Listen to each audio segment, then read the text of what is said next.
Welcome back to Valley Life, everybody. We are still at the Fossil Discovery Center of Madera County here in Chowchilla, and what you're looking at right now is kind of how all this comes together. When we make a discovery, I say we like I'm part of this, huh? When they make a discovery and they start finding fossils and bringing them up, they've got to be uncovered, then the story gets put into place. I'm going to introduce you to two people right now that can make this happen and actually are making it happen in real time. This is not just a great center for the public, but there's also work that's going on here. How are you guys doing today? It's good to see you both. Ronja, how are you? It's good to see you. Doing well? Doing great. All right, good. How are you, sir? It's good to see you. Pretty good. How are you? Great. Give me a little bit of the background of the working stuff going on here, because as much fun as you probably have with the kids and the public coming through and educating them, there's still work to be done. You're loving taking fossils from across the street, putting them right here in the room, and then start kind of unpiecing the puzzles. Yeah, basically once we take something out of the ground from the Fairmead landfill, we bring it in here. And as you can see on the table, we have different fragments. So this is all gone through preparation right now. They've all been cleaned, and now we're in the process of identifying them. Okay. And when it comes to identification, we're looking at what animal does the bone come from and what part of that animal. Got it. And once we've accomplished that, then we're ready to put them on display. Lorenzo, I'm looking at some of this stuff that looks like it could, be a tooth. It might also be, the end of a pinky finger. You have to now take all of this and start disseminating the story. Sort of, if we can. In some cases, we can't. In this case, we have a great mixture of different bones. We have some vertebrae, that's your backbone. We do have some teeth, some horse. This is all horse material. And unfortunately, we can't piece any of this together, but as long as we're able to identify it, then that's the important thing, yeah. Good, good. Well, Blake, when you start getting into the dig and unpiecing all this too, there's more than just what animal is this. We could have stuff that's uncovered from hundreds of thousands of years apart that are only 20, 30 feet deep. Right, yeah. The fossils start appearing about 15, 20 feet below the surface, all the way down to 60 feet. That's how deep the cell or the hole for the garbage is. And fossils are located anywhere within that depth. And the fossils also tell us, what the environment was like, what the climate was like, what vegetation is here based upon what animals, what they eat, things like that. And this was kind of a freak find.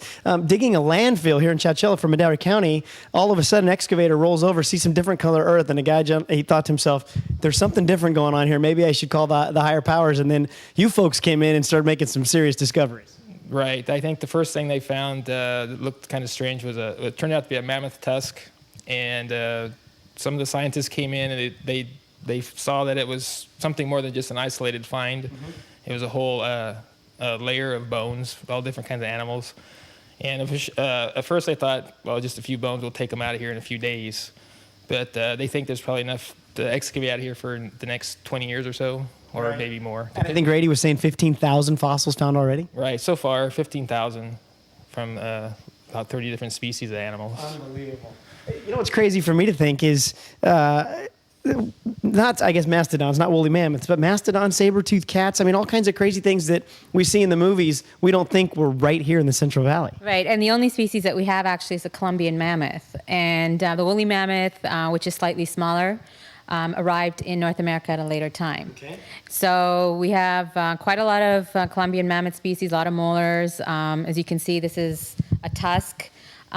We find a lot of tusks like that, and various other elements from the mammoth. Right. Mm-hmm. I think what's going to be really fun, not only for me, but other people that come to visit, when they start seeing the monstrosity of some of these bones and realize the size of these animals, it's pretty neat to actually have a place right here in the Central Valley that you can walk in and then get the magnitude of what was roaming right here under our feet, not too long ago in the grand scheme of things.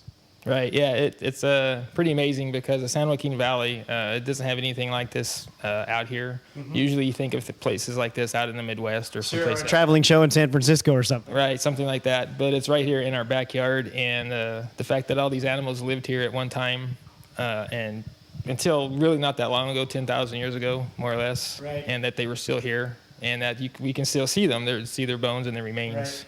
Well, I sure appreciate both of your time. I'm going to let you get back to work, but fabulous, and I'm now so interested in what you do. I just really appreciate all of this. But don't you guys go away, because now we're going to come back. I'm going to bring you another person right here from the Fossil Discovery Center that, like our great scientists over here, have to still piece more things together to kind of bring the whole picture and also make the experience so much better for you when you come in and visit. Don't go anywhere. More Valley Life coming up right after this.